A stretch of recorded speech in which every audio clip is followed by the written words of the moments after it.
Here's a story, here's a sound, with host Steve Roby to move it along. So forget about your worries, it's songs and stories.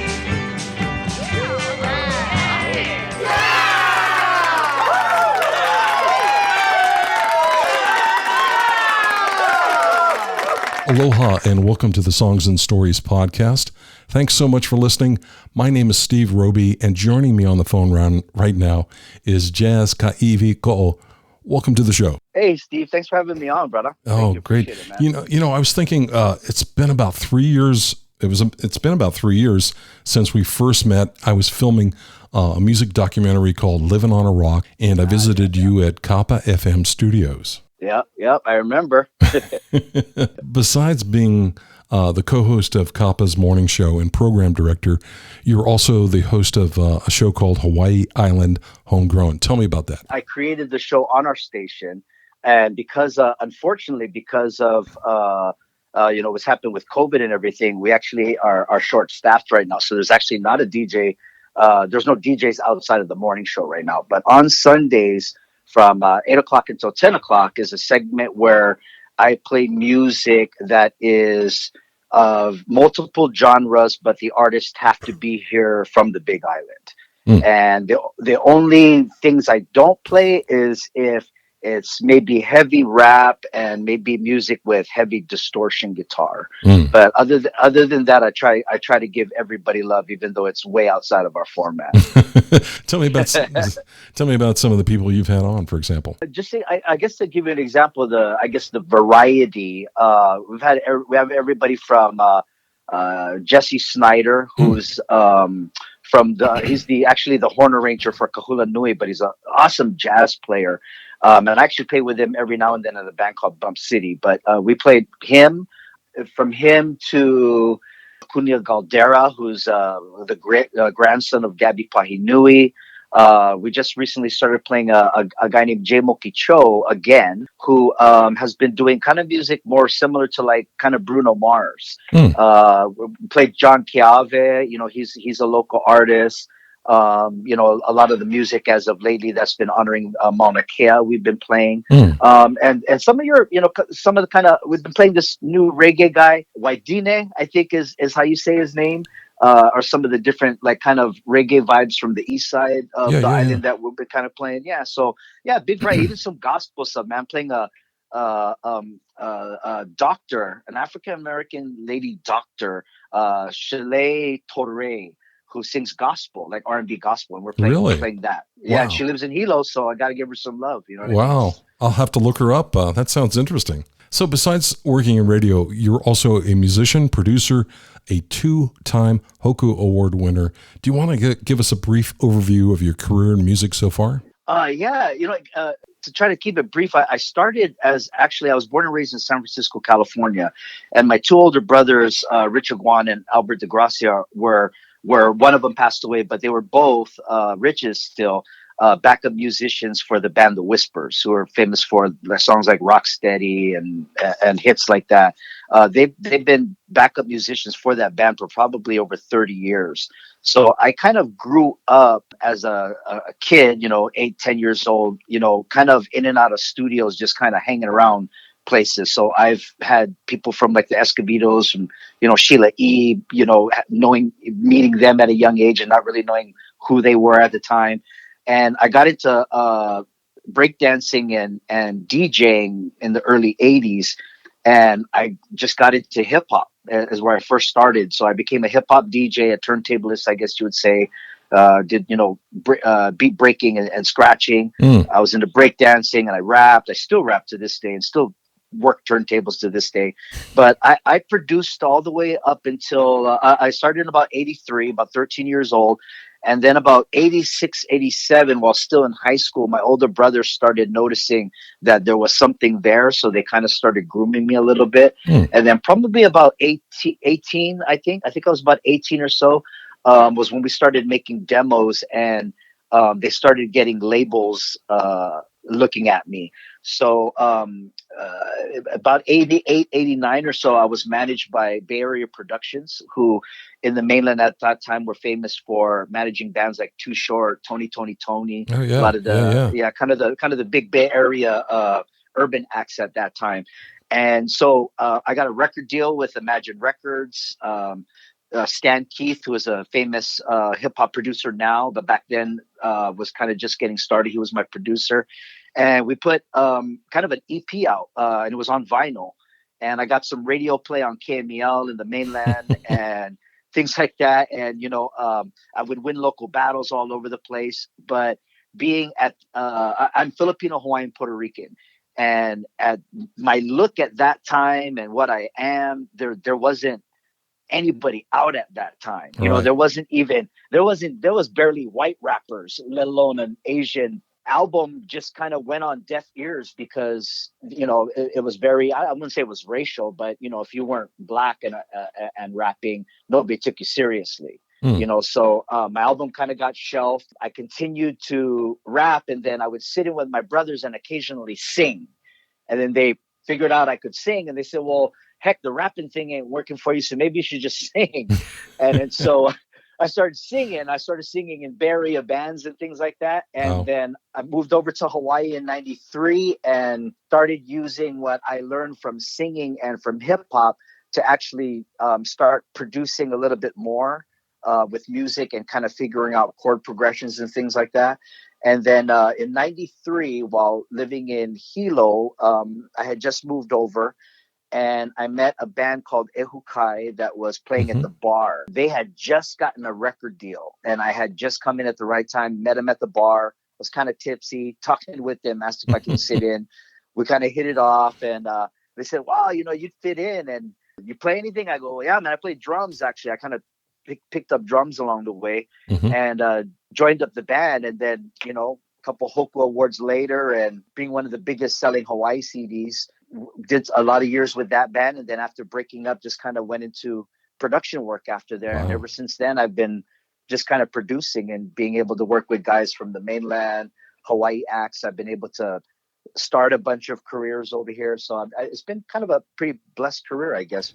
You've certainly been paying your dues, my friend. Oh, yeah. When I was with Ehukai, man, we gigged for 3 years straight, Wednesdays through Sundays, every week. Yeah, we had a residency at the Hilo Hawaiian at the Moku'ula Ballroom downstairs. And at that time, we were like, there wasn't a whole bunch of local big bands at that time, that were popular. So back in our day when we were out, you only had Kapena, Manao Company, Ho'aikane, all those big names. So we were the up and comers of those big names. So we got a lot of gigs. Wow. And back then, people were flying people over back then. Now, as a drummer, I barely work now, unless I sing.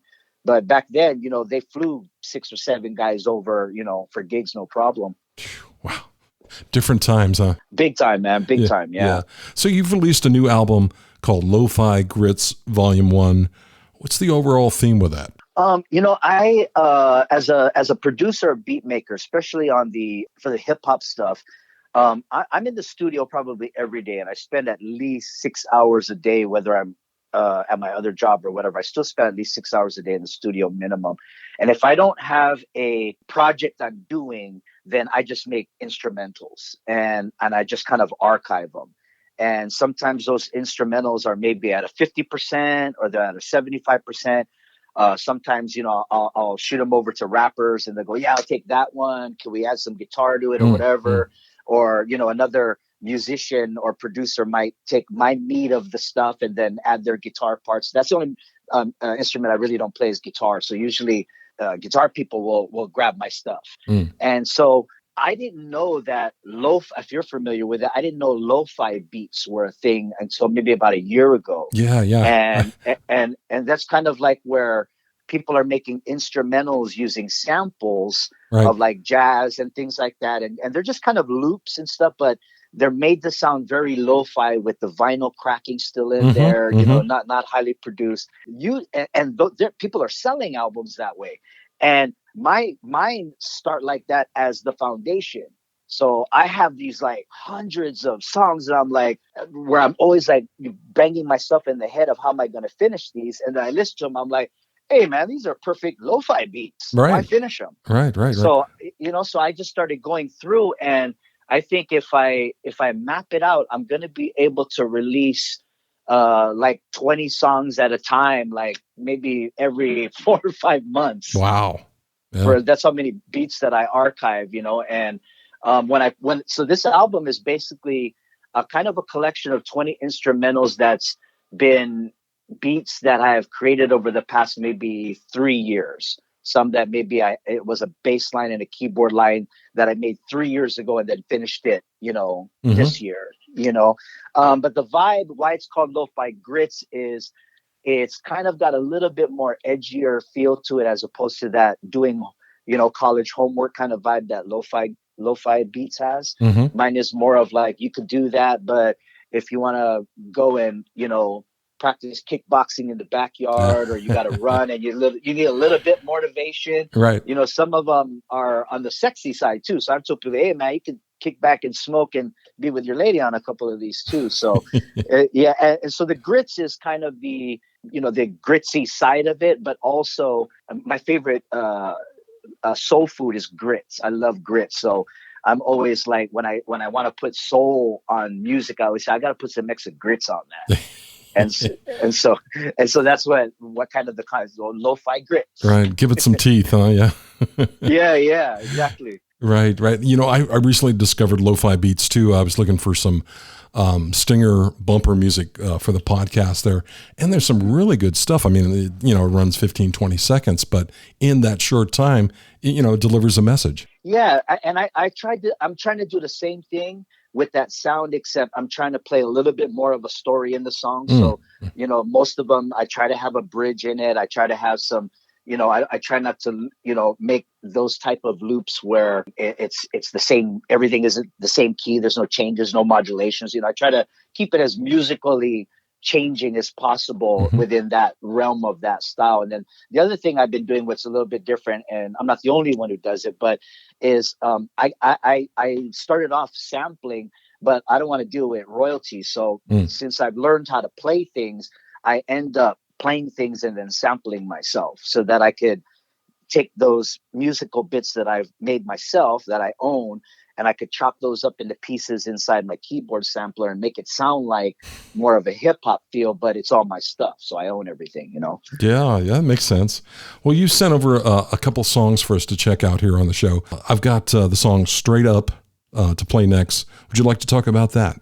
Yeah, that actually is the reason why I wanted to send you that one is, especially for people that are on the island, there's a family over here that's very well known as the Atkinson family. And Keone Atkinson, who's a known kumu-hula or hula instructor, passed away maybe about a year and a half ago or so.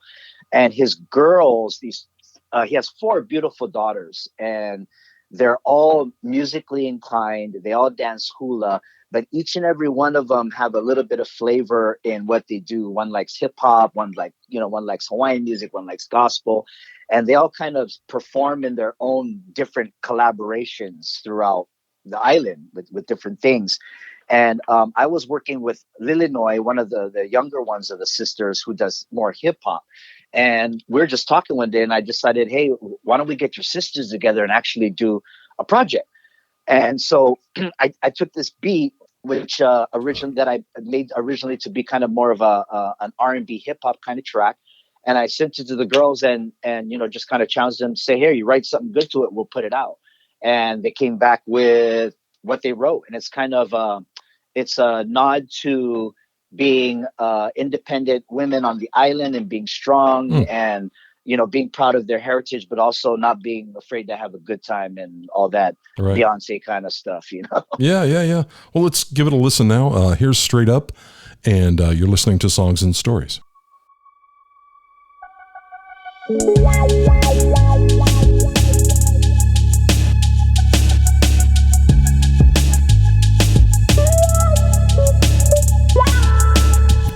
Striving, climbing, living on the edge of the island.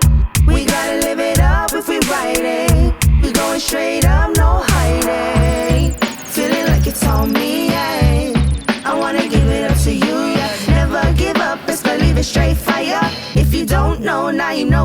gonna. We never stop, we always going up, straight up. We never stop, we always going up, straight up. We never stop, we always going up, straight up. We never stop, we always going up, straight up, straight up, straight up. We out, straight up, straight up, straight up, straight up, straight up, straight up. I'm stepping through this diva attitude, thick lips, thick hips. Said I got that juicy juice, I throw back, get snatched. Eye contact, my confidence make them boys more for it. And my girls, I know you're feeling it too. And I ain't mad cause you know I got you. Don't worry, I got my boo J bone on the throne. I'ma give it up to you, you never lose my cool. Don't need your money, just want to entertain you mentally, lyrically, spiritually, physically. I know I got you feeling all sexually. Face it, you know they're more really just basic. Guess I'ma flex, I'ma just say it. Straight fire blaze, and essentially all native. We never stop, we always going up, straight up. We never stop, we always going up, straight up. We never stop, we always going up, straight up. We never stop, we always going up. Kahiaua, Miki Oi, our hair, Elikeme, Illinois. Hoku Kahilu right, Fahia Kalo, hey, sweet and sour, Lily Koi. Wine slow, on my, what he can make a rock, oh my. Lima makea, me au hekea, ola ikeola, mahalo kea, kua ola hikia, uke pili vi iko nani. Ika sexy kinda standing and staring at me. My maka ukahana, maka ukamoloa, mako straight fire, Becky hope once more. We never stop, we always going up, straight up. We never stop, we always going up, straight up. We never stop, we always going up, straight up. We never stop, we always going up.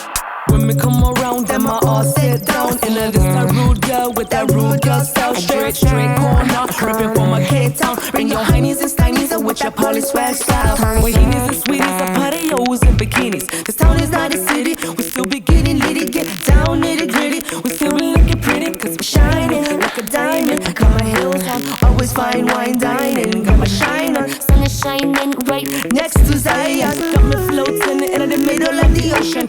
Yes, we be styling, cruise arriving, yes sir. Welcome to my beach party, where them boys and girls play. Welcome to my beach party, and listen to my island waves. We never stop, yeah, we always going up, straight up. I got my girls and my crew, yeah, you know it's straight up. I got my boys on the loose, yeah, you know it's straight up. L Block coming through, yes, you know it's straight up. Striving, climbing, living on the edge of the island.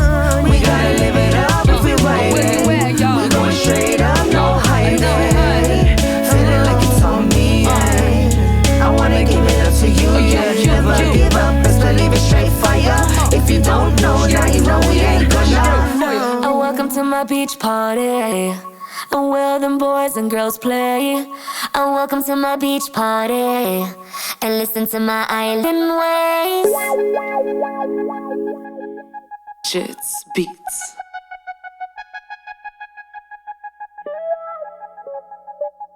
You've worked with some Hawaiian Grammy Award winners like Kalane Pie and John Kiawe, and now you're working on scoring movies. Tell me more about that.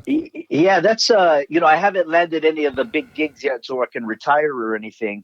I've had some things and some independent stuff, and been able to have some of my instrumentals featured or used, I guess you would say, in documentaries or whatever, things like that. But yeah, I do so much instrumental work because as a drummer artist, I am a frontman a lot, but as a drummer artist, I tend to want to be in the background more. So I just like staying in the studio and making music. So I would send out music to certain people to see if they want to use it. And some of the feedback I would get every now and then is like, man, that's a dope track, but I don't know if I could write something to it. It sounds more like it belongs in like CSI or something like that, or it sounds like in a, I'm like, what? And then I said, maybe it's the choice of patch I used on the keyboard or whatever. And then I started kind of analyzing what I was doing. I was like, it's some of the moods sometimes I'm in. So every time I produce this music where it seems like there's not a performer in mind, but there's some mood, I just take those songs and I kind of archive them. And then when somebody calls me when they need some, I go, hang on, I've been working on something. And then I go in there. So The other track I sent you is one that my publisher said that a movie was in need of an ending title track, or the closing song of the show, and they needed a tune that was to be instrumental that would replace a song that was originally going to be a Black Eyed Peas song. But I only had a day to do it because it needed to be done the following day. So of course I couldn't sit there and dissect the Black Eyed Peas song and try to do that. But so I took the vibe that they were talking about, which had like a Dick Dale guitar in it, and they wanted some kind of island vibe of some sort to it. The guitar that you hear on that song is my good brother and my production partner on many of things, Pat Skilson. Oh yeah, Pat. And he's the bass player, of course, for Kahula Nui, Grammy Award nominee.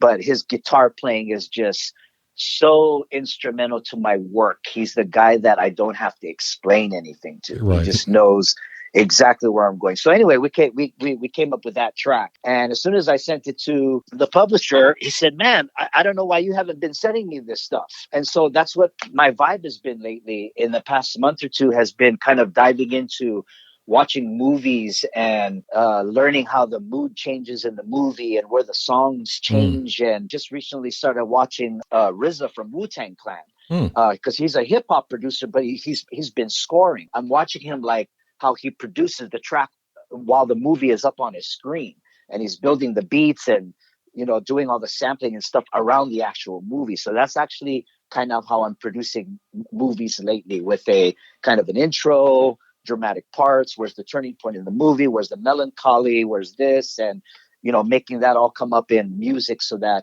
hopefully Francis Ford Coppola or something says, I need 20 songs from this guy. And we'll never see you again. In hopes, man, in hopes. Well, I can't pass up a perfect segue like you just gave us. Let's listen to The One here on Songs and Stories.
And we're back for our final segment here with Jaz on the Songs and Stories podcast. Jaz, tell me a little bit about your songwriting process when you putting things together. Where do you find your inspiration, and how does it come to you? You know, it depends on if I'm writing.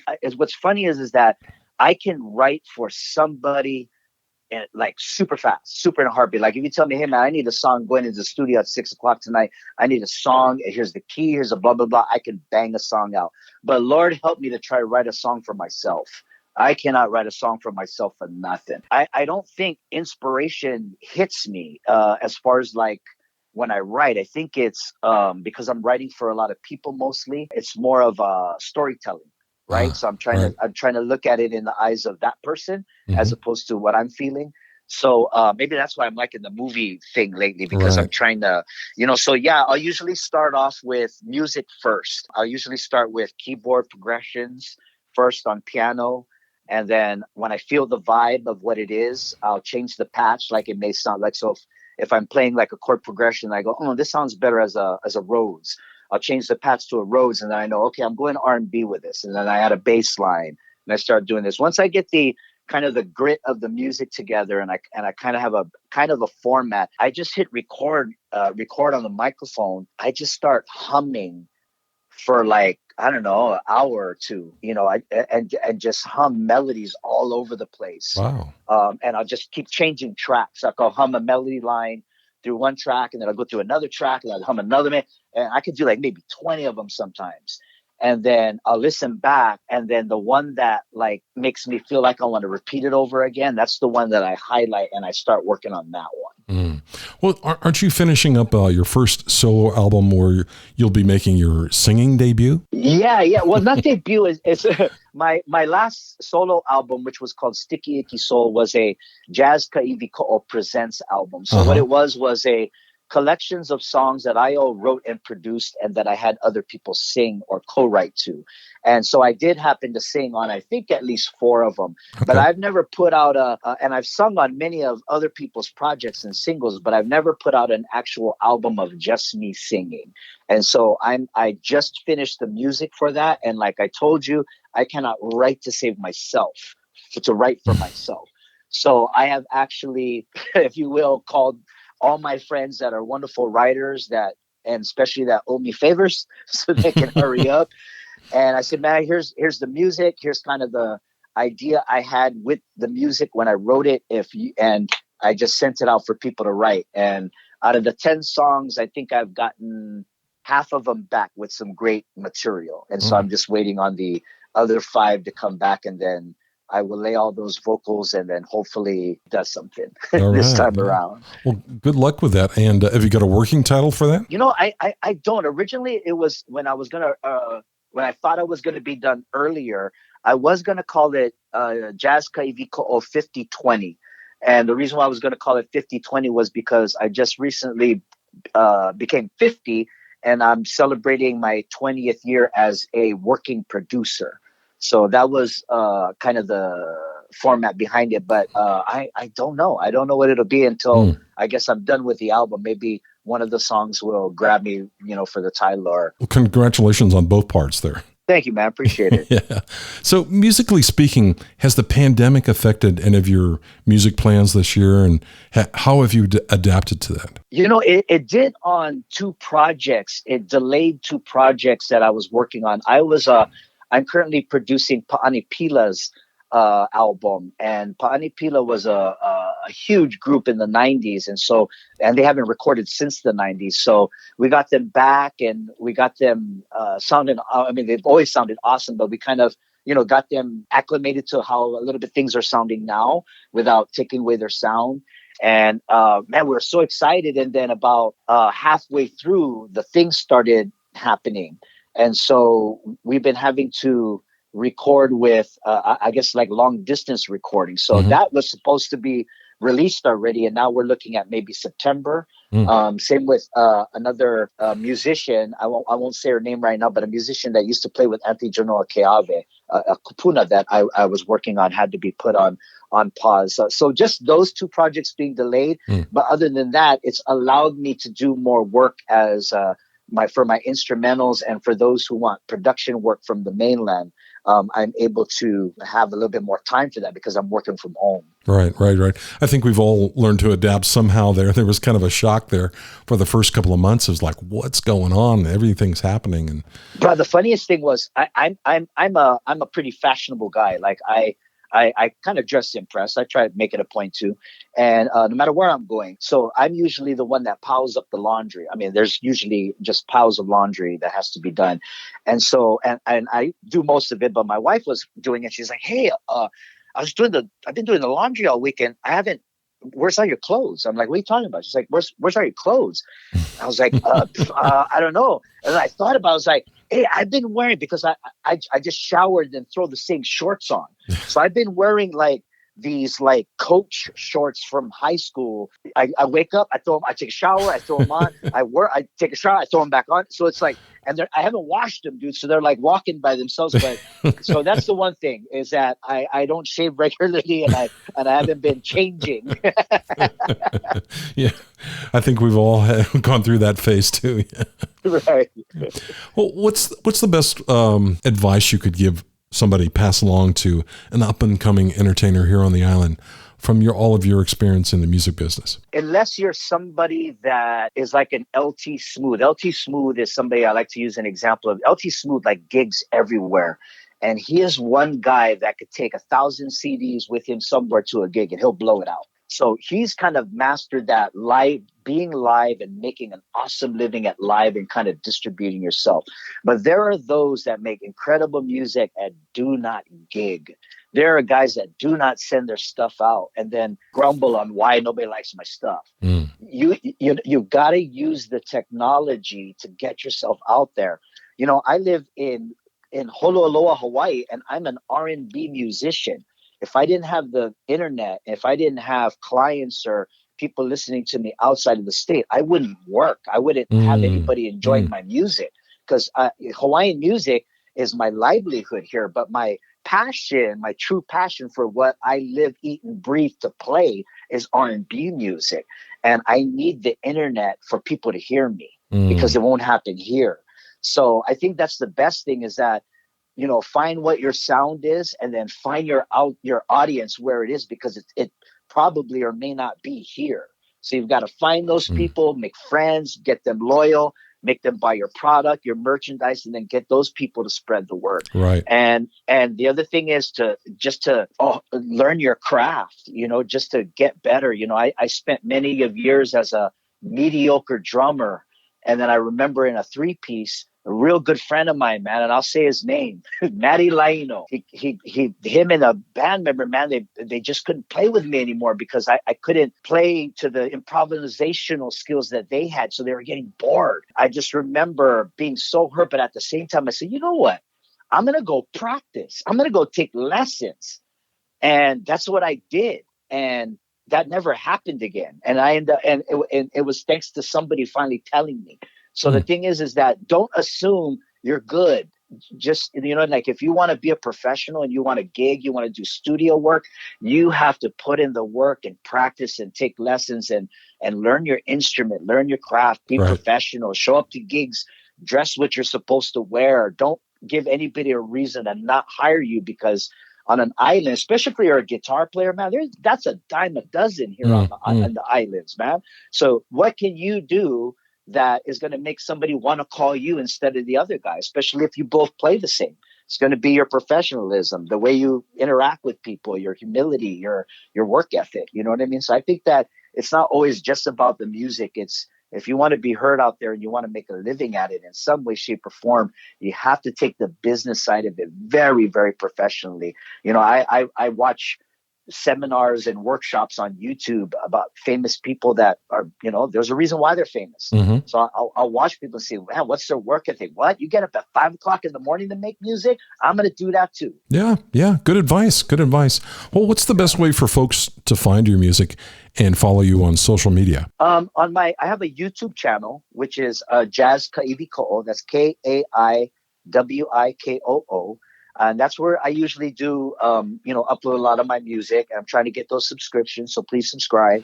And but to purchase a lot of my music, aside from going searching for me on iTunes and everything like that, is you can go to jazztheproducer.com, and it's jazz with one Z, jazztheproducer.com, and anything that I produce that I own is up there available for download. Oh, nice. Is there anything else you'd like to add before we go? Just thank you, man.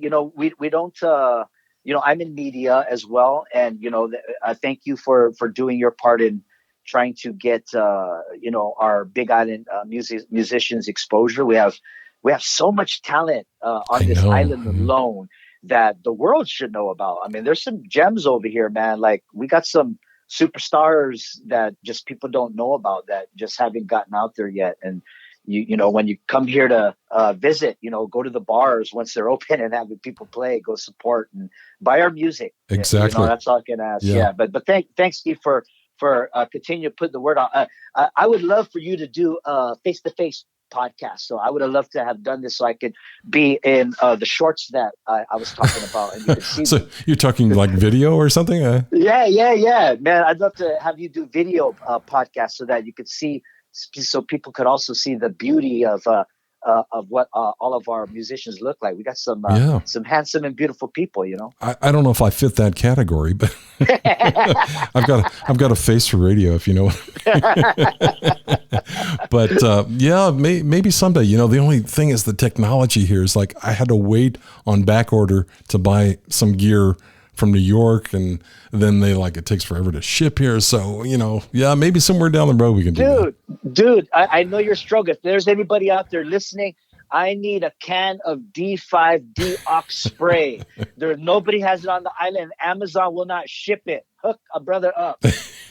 and while we got a wish list going, I could use a TRRS cable. There you go. We used to have Radio Shack here on the island, but they're gone too. So. Oh, bro. People used to joke about Radio Shack. I miss Radio Shack. I miss Radio Shack. Yeah. For simple things that you needed an XLR cable or something like that. Yeah, exactly. Yeah. Well, Jaz, mahalo for your time today, and I hope we can see each other in person or on video real soon. Guarantee. Thank you, my friend. Peace. Okay. Mahalo and aloha. Hey, what's good, everyone? This is Jaz Kaiwiko'o, and you're listening to the Songs and Stories podcast. Hey, please follow me and subscribe to my new YouTube channel at Jaz Kaiwiko'o, and also check out my new CD, Lo-Fi Grits, as well as other productions that I've done at jazztheproducer.com. As one Z. Peace.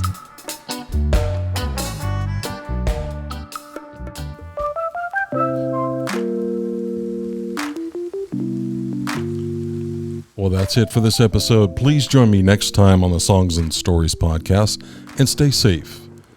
Songs and Stories is a production of Big Island Music Magazine. Find us on the web at bigislandmusic.net and follow us on Facebook. Thanks for listening.